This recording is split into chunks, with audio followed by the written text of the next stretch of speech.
Hello, नमस्कार, प्रणाम, सत श्री अकाल, आदाब। Welcome to Educare classes. मैं हूं आपका ट्यूटर गर्वित सिंह राठौड़। आज हम स्टार्ट करने जा रहे हैं क्लास 10 साइंस का चैप्टर नंबर 2, जिसका नाम है एसिड्स, बेसिस एंड सॉल्ट्स। चलिए आइए सेशन स्टार्ट करते हैं। हमारा चैप्टर नंबर 2 है एसिड्स, बेसिस एंड सॉल्ट्स। सबसे पहले जो हम डिस्कस करेंगे उस चैप्टर में वो होगा एसिड्स एंड बेसिस के बारे में। एसिड्स एंड बेसिस के बारे में हमने पढ़ रखा है। जिस भी फूड मटेरियल के अंदर एसिड प्रेजेंट होता है उसका टेस्ट कैसा होता है? सोर, यानी कि खट्टा टेस्ट होता है। जिसमें बेसिस प्रेजेंट होते हैं उसका टेस्ट कैसा होता है? बिटर, कड़वा सा टेस्ट आता है। फॉर एग्जाम्पल करेला, इसमें एग्जाम्पल ले सकते हो लेमन। ये क्या करते हैं, आपके ब्लू लिटमस को रेड कर देते हैं। अगर ब्लू लिटमस रेड में कन्वर्ट हो गया तो वो क्या है? एसिड। अगर रेड लिटमस ब्लू हो जाए तब वो आपका कहलाता है बेस। ये चीजें आपने प्रीवियस क्लासेस में पढ़ रखी होगी कि इनका टेस्ट सोर होता है, इनका टेस्ट बिटर होता है। ये ब्लू टू रेड करते हैं, ये रेड टू ब्लू करते हैं। कुछ एग्जाम्पल भी हम देख लेते हैं। जैसे कि अगर यहाँ पे एग्जाम्पल की बात करें तो एक तो हो गया लेमन, ऑरेंज, फिर हो गया हमारे पास में कर्ड, फिर हो गया हमारे पास में विनेगर। इन सब के टेस्ट कैसे हैं? सोर टेस्ट है। अगर हम बेसिस की बात करें तो बेसिस के अंदर हम लिख सकते हैं बेकिंग सोडा, सोप, टूथपेस्ट। इन सब के अंदर आपका क्या प्रेजेंट होता है? बेस प्रेजेंट होता है, जिसकी वजह से इनका टेस्ट कैसा होता है? कड़वा टेस्ट होता है। टूथपेस्ट की अगर हम बात करें तो टूथपेस्ट का जो टेस्ट होता है वो हमें कभी भी कड़वा नहीं लगता। हम जब सुबह टूथपेस्ट करते हैं उसका स्वाद आपको कड़वा लगता है? नहीं लगता। क्यों नहीं लगता? क्योंकि हम उसके अंदर थोड़ा स्वीटनिंग एजेंट्स डालते हैं और थोड़े फ्लेवर्स डाल देते हैं। ये इस तरीके के मटेरियल आपके टूथपेस्ट में ऐड किए जाते हैं ताकि उसका जो टेस्ट है वो चेंज हो जाए। ये पॉइंट्स आपने पढ़ रखे हैं। इसके अलावा एसिड्स के अंदर क्या होता है? They release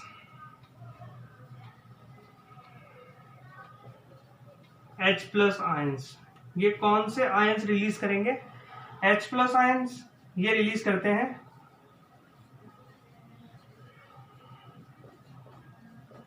OH- ions. OH- ions को हम कहते हैं हाइड्रोक्साइड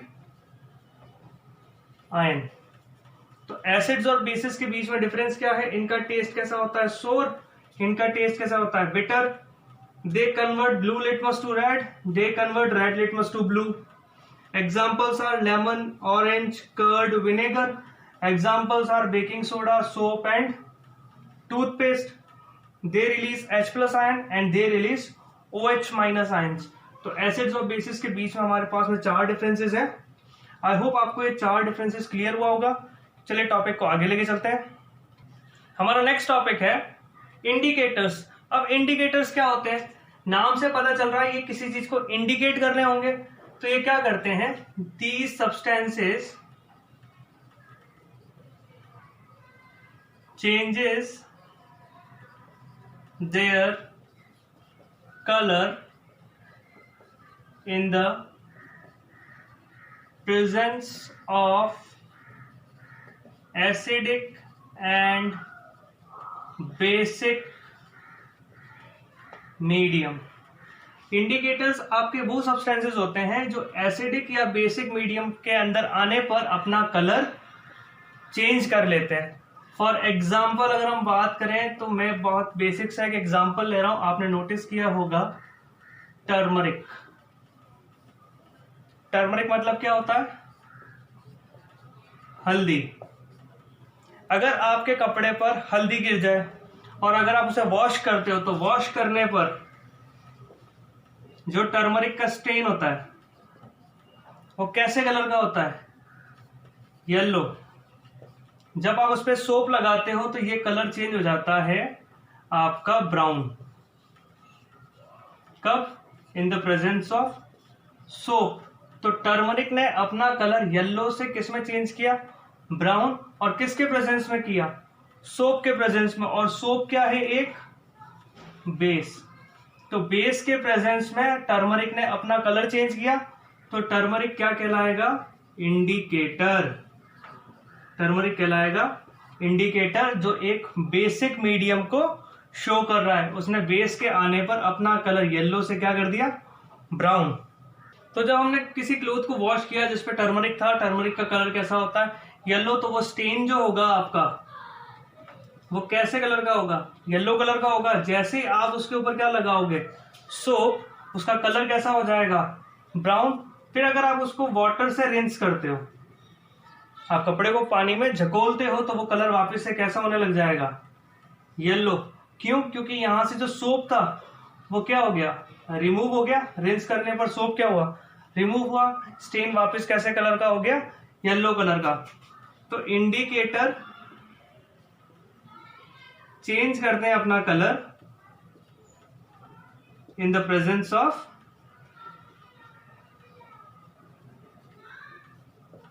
एसिडिक और बेसिक मीडियम। जैसे ही आप इस मीडियम को रिमूव करोगे तो ये कौन से कलर पर आ जाएंगे? जो इनका इनिशियल कलर था। तो इंडिकेटर्स क्या होते हैं? वो सब्सटेंसेस जो अपना कलर चेंज करते हैं एसिडिक या बेसिक मीडियम पे। हमने एक एग्जांपल लिया टर्मरिक का। किसी क्लॉथ के ऊपर टर्मरिक लग रहा था, तो उसका जो स्टेन था उसको हमने सोप से जैसे वॉश किया, वो स्टेन कैसे कलर का हो गया? ब्राउन। फिर जैसे ही हमने उसको रिंस करा वाटर में, वो जो स्टेन था वापस कैसे कलर का हो गया? ब्राउन से येलो कलर का। क्योंकि इंडिकेटर तब तक अपना कलर चेंज करता है जब तक कि वो उस मीडियम में होता है। अगर आप उसको उसके मीडियम से बाहर निकाल दोगे तो वो वापस अपने इनिशियल कलर पर आ जाता है। आई होप आपको ये टॉपिक क्लियर हुआ होगा। चलिए इंडिकेटर्स के बारे में थोड़ा और डिस्कस करते हैं। अगर हम इंडिकेटर्स को क्लासिफाई करते हैं तो ये दो तरीके के होते हैं। पहला होता है नेचुरल और दूसरा होता है आपका आर्टिफिशियल, या फिर आप कह सकते हो मैन मेड। नेचुरल कौन से होते हैं? Obtained from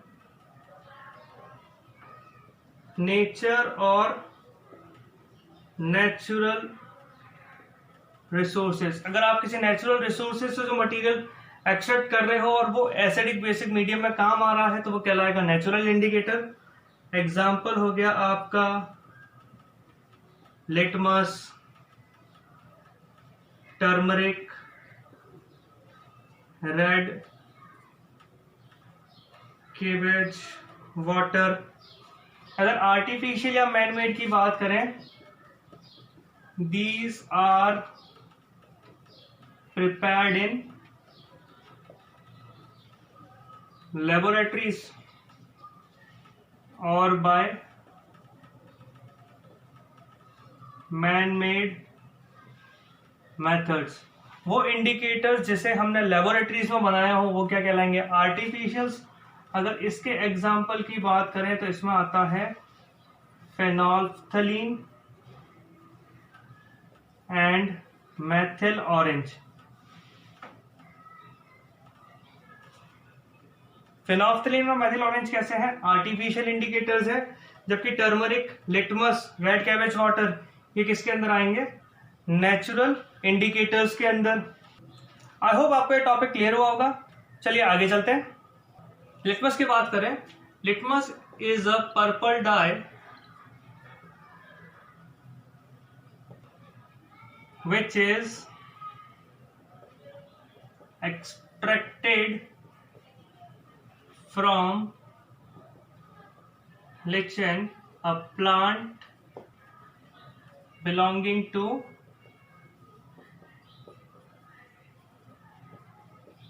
Thallophyta. In neutral it is purple. Litmus की अगर हम बात करें तो लिटमस एक पर्पल डाई होती है जो हम लिचन्स से एक्सट्रैक्ट करते हैं। लिचन्स क्या होते हैं? थैलोफाइटा ग्रुप्स के प्लांट होते हैं। ये जो आपका क्लासिफिकेशन है, प्लांट क्लासिफिकेशन, वो आपने क्लास 9 में पढ़ रखा है। न्यूट्रल की अगर हम बात करें तो न्यूट्रल का मतलब होता है नाइदर एसिडिक नॉर बेसिक। एक ऐसा सॉल्यूशन जो ना तो एसिडिक हो ना बेसिक हो, उसे हम क्या कहते हैं? Neutral solution. न्यूट्रल सॉल्यूशन में इसका कलर कैसा होता है? पर्पल कलर होता है। अगर आपके पास में ब्लू लिटमस था और वो रेड हो गया, तब आपका मीडियम कैसा हो जाएगा? एसिडिक। अगर आपके पास में रेड लिटमस था और वो आपका हो गया ब्लू, तब आपका मीडियम कैसा होगा? बेसिक। आई होप आपको लिटमस टॉपिक क्लियर हुआ होगा। चलिए हम दो और इंडिकेटर्स को डिस्कस करने जा रहे हैं, वो है हमारा phenolphthalein and methyl orange. Phenolphthalein and methyl orange, phenolphthalein and methyl orange दोनों क्या है? हमारे आर्टिफिशियल इंडिकेटर्स हैं, मैनमेड इंडिकेटर्स हैं। ये दोनों क्या है? हमारे मैनमेड इंडिकेटर्स। अगर हम इसकी बात करें तो इसका जो कलर होता है वो होता है इसका कलरलेस। इसका एक्चुअल कलर जो होता है सॉल्यूशन का वो कैसा होता है? कलरलेस। अगर आप इसको डालते हो एसिडिक मीडियम में, किसमें डालते हो आप इसको? एसिडिक मीडियम में, तो ये कैसा रहता है? कलरलेस। लेकिन अगर आप इसे डालो बेसिक मीडियम में तो ये कलरलेस से हो जाएगा पिंक। एसिडिक मीडियम में रिमेन्स कलरलेस, बेसिक मीडियम में इट बिकम्स पिंक। अगर हम मेथिल ऑरेंज की बात करें तो इसका जो कलर होता है वो होता है आपका येलो। अगर आप इसे डालते हो एसिडिक मीडियम में तो ये हो जाएगा येलो टू रेड ऑरेंज।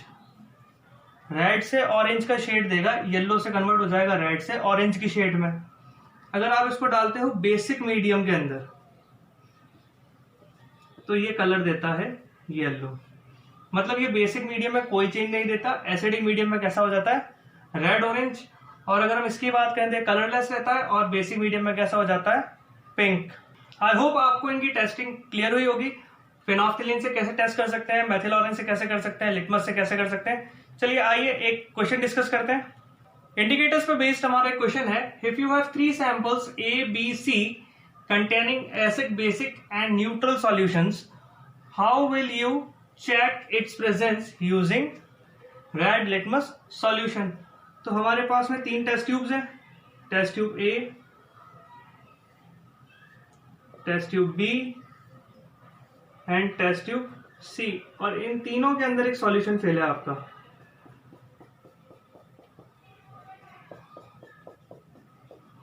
अब ये सॉल्यूशन आपको कुछ भी हो सकता है, एसिडिक भी हो सकता है, बेसिक भी हो सकता है और न्यूट्रल भी हो सकता है। और हमें इसको चेक किससे करना है? रेड लिटमस सॉल्यूशन से चेक करना है कि इसमें से कौन सा एसिडिक है, कौन सा बेसिक है और कौन सा न्यूट्रल है। तो अब हम इसको कैसे चेक करें? सिर्फ एक ही इंडिकेटर से। अगर हमारे पास में 2 इंडिकेटर होते हैं, एक हमारे पास में ब्लू लिटमस भी होता है, तो हम क्या करते हैं? रेड लिटमस को एक एक बूंद तीनों में डालते हैं। अगर इसमें रेड है, इसमें रेड है और इसमें ब्लू हो गया, इसका मतलब है ये तो हो गया हमारा बेसिक। फिर हम क्या करते हैं? इसके अंदर डालते हैं हम ब्लू और इसके अंदर डालते हैं हम ब्लू, और अगर ये रेड हो जाता इसका मतलब ये हो जाता एसिडिक। इन दोनों पे कलर चेंज नहीं हुआ तो हम इसको कह सकते थे न्यूट्रल। ऐसा तब हम करते हैं जब हमारे पास में 2 लिटमस सॉल्यूशन होते हैं। लेकिन हमें क्वेश्चन कह रहा है आपके पास में एक ही लिटमस सॉल्यूशन है, और वो कौन सा है? Red litmus solution. अब सिर्फ रेड लिटमस सॉल्यूशन को यूज करना है और तीनों में से आइडेंटिफाई करना है कि किसमें न्यूट्रल होगा, किसमें एसिडिक होगा और किसमें बेसिक होगा। तो हम कैसे टेस्ट करेंगे? हमें एक ही लिटमस सॉल्यूशन से 3 के अंदर चेक करना है किसमें एसिडिक है, किसमें बेसिक है और किसमें न्यूट्रल है। तो सबसे पहले हम एक काम करेंगे, put a drop of red litmus in all 3 sample. मैंने इसमें भी डाल दिया रेड लिटमस, इसमें भी डाल दिया रेड लिटमस, इसमें भी डाल दिया रेड लिटमस। अब इसमें से कोई एक बेसिक होगा, तो ये रेड जो मैंने डाला है, इन तीनों के अंदर जो मैंने रेड लिटमस का ड्रॉप डाला है, वो किसी एक में ब्लू हो जाएगा। मान लेते हैं बी के अंदर वो क्या हो गया, ब्लू। इसका मतलब है बी क्या है आपका, बेसिक। सैंपल बी क्या हो जाएगा, बेसिक हो जाएगा, क्योंकि किसी एक में डालते ही रेड क्या हो गया, ब्लू हो गया। अब आपकी टेस्ट ट्यूब ए भी रेड है, टेस्ट ट्यूब सी भी रेड है, हमें बेसिक तो मिल गया। अब हमें क्या निकालना है कि एसिडिक कौन सी है और न्यूट्रल कौन सी है। ये जो सॉल्यूशन है ब्लू, ये हमारा एक्ट करेगा एज ब्लू लिटमस। कैसे एक्ट करेगा ये ब्लू लिटमस। अब हम क्या करेंगे, इसकी एक ड्रॉप लेंगे, put a drop of sample B in A and C. Sample B को मैंने लिया और इसके अंदर मैंने डाला सैंपल बी, इसमें मैंने डाला सैंपल बी। सी के अंदर ये जो सैंपल बी जैसे डाला, ये कलर हो गया आपका रेड और इस पे कलर हो गया ब्लू। अब हमने कलर कैसा डाला था, ब्लू कलर डाला था, कलर कैसा हो गया रेड। ब्लू टू रेड कौन करता है, एसिडिक। तो हमारा सैंपल सी हो जाएगा एसिडिक। सैंपल सी क्या हो जाएगा, एसिडिक। सैंपल ए ने रेड लिटमस पे भी कलर चेंज नहीं किया, ब्लू लिटमस पे भी कलर चेंज नहीं किया, तो ये हो जाएगा आपका न्यूट्रल। तो अगर हमें एक ही लिटमस सॉल्यूशन अगर दे रखा है, तो भी हम आइडेंटिफाई कर सकते हैं कि किस सैंपल के अंदर एसिडिक सॉल्यूशन प्रेजेंट है, किस में बेसिक प्रेजेंट है और किस में न्यूट्रल प्रेजेंट है। तो हमने सबसे पहले क्या किया था, रेड लिटमस को तीनों टेस्ट ट्यूब में डाला, तीनों सैंपल में डाला, तो किसी एक में रेड क्या कन्वर्ट हो गया, ब्लू कन्वर्ट हो गया। तो वो टेस्ट ट्यूब क्या हो गई आपकी, बेसिक। फिर आपने ब्लू सैंपल लिया और ए और सी में डाल दिया। जैसे ही आपने डाला तो एक में तो कलर ब्लू ही रहा, लेकिन दूसरे में वो कलर क्या हो गया, रेड। ब्लू से रेड हुआ मतलब क्या है, वो एसिडिक, और कलर चेंज नहीं हुआ मतलब क्या है, वो न्यूट्रल। आई होप आपको ये क्वेश्चन क्लियर हुआ होगा। चलिए हमारे नेक्स्ट टॉपिक पर आते हैं। हमारा नेक्स्ट टॉपिक है ऑल्फैक्टरी इंडिकेटर्स। अभी तक हमने पढ़ा था कि इंडिकेटर्स क्या कर रहे थे, कलर चेंज कर रहे थे। क्या कर रहे थे, कलर चेंज कर रहे थे। तो उसको हम क्या कह रहे थे, जनरल इंडिकेटर्स। ऑल्फैक्टरी इंडिकेटर्स क्या होते हैं, those substances which changes their order in the presence of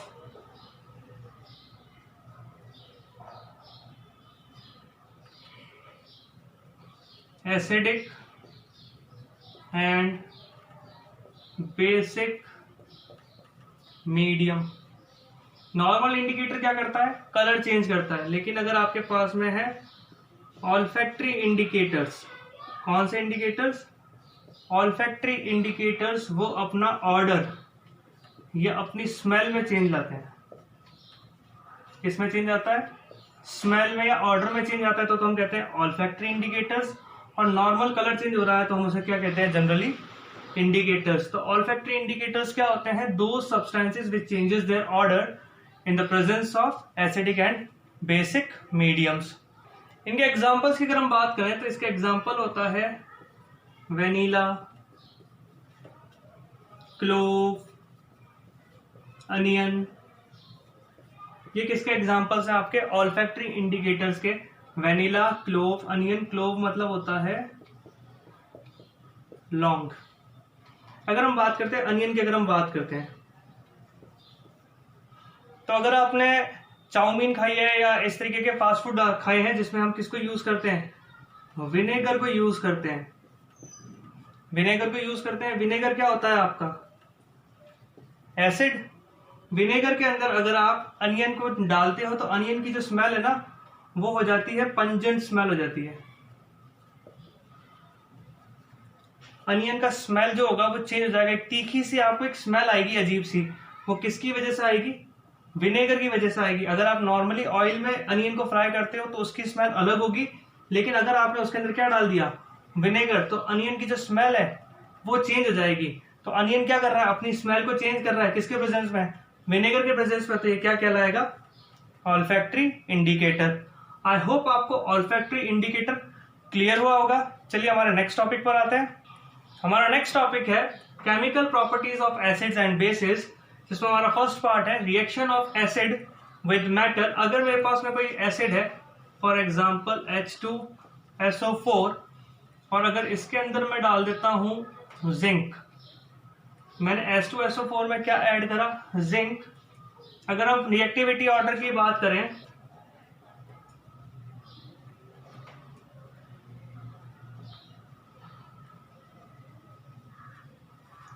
तो हाइड्रोजन से ज्यादा रिएक्टिव कौन है, जिंक। तो जिंक क्या करेगा, इसके आयंस को अपने साथ ले जाएगा, डिस्प्लेस कर देगा। तो ये क्या बनेगा, ZnSO4 प्लस H2। और इसको टेस्ट कैसे करेंगे, Burns with pop sound.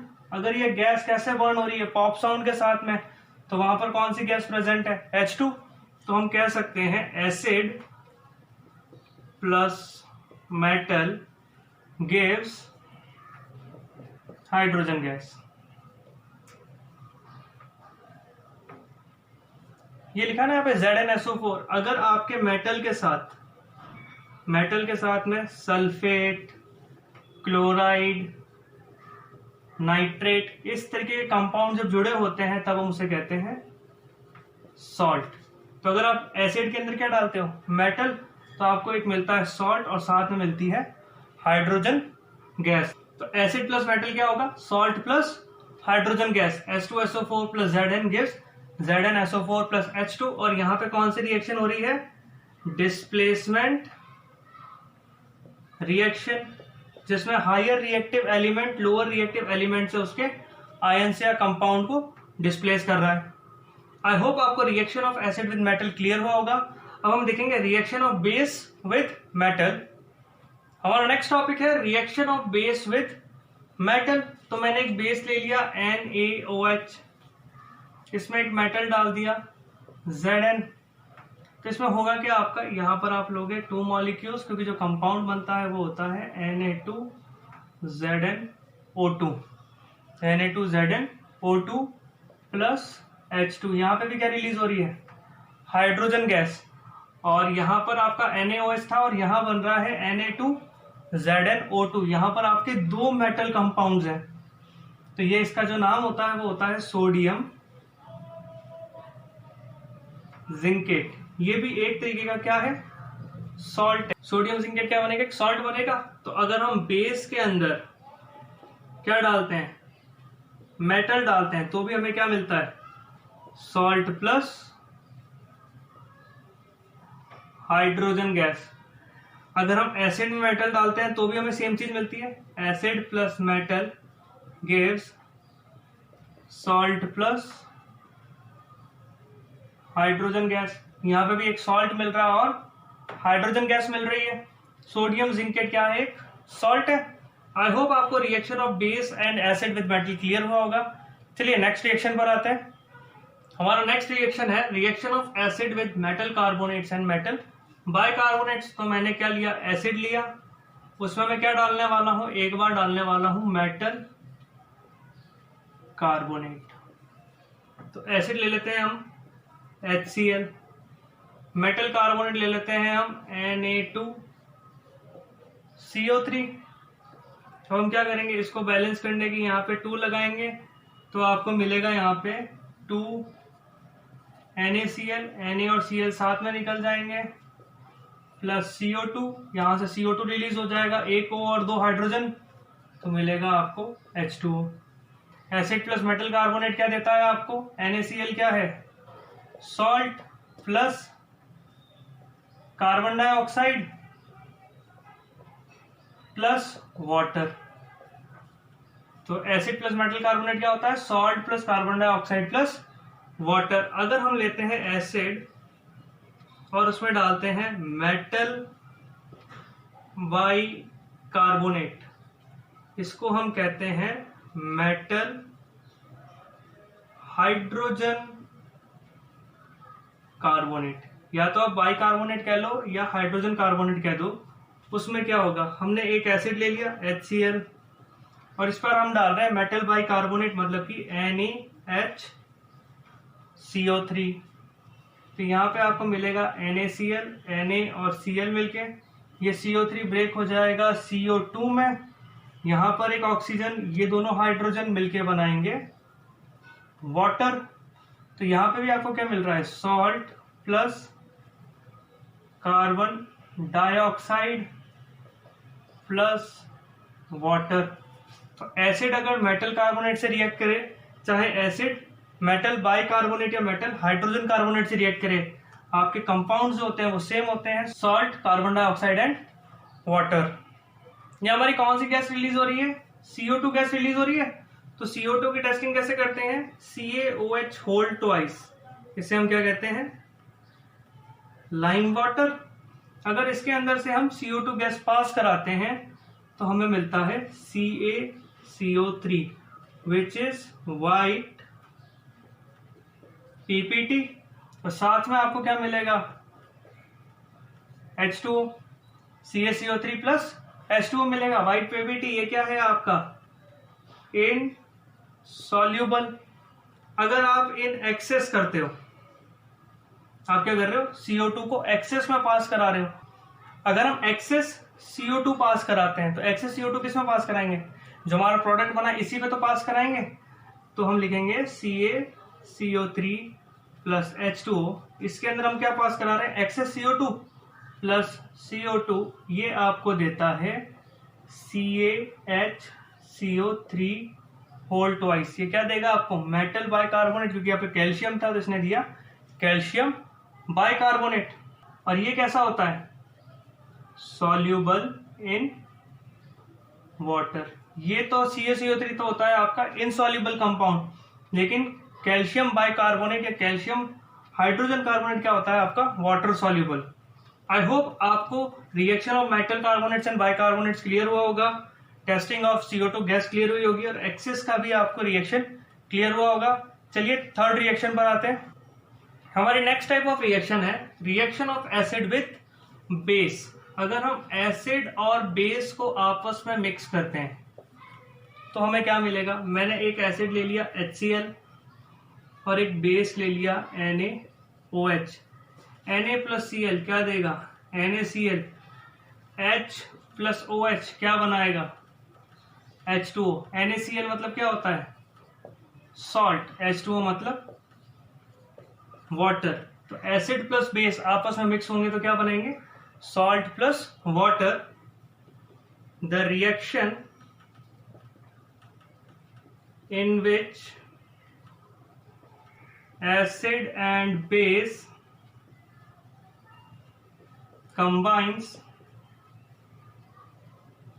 together to form salt and water is called neutralisation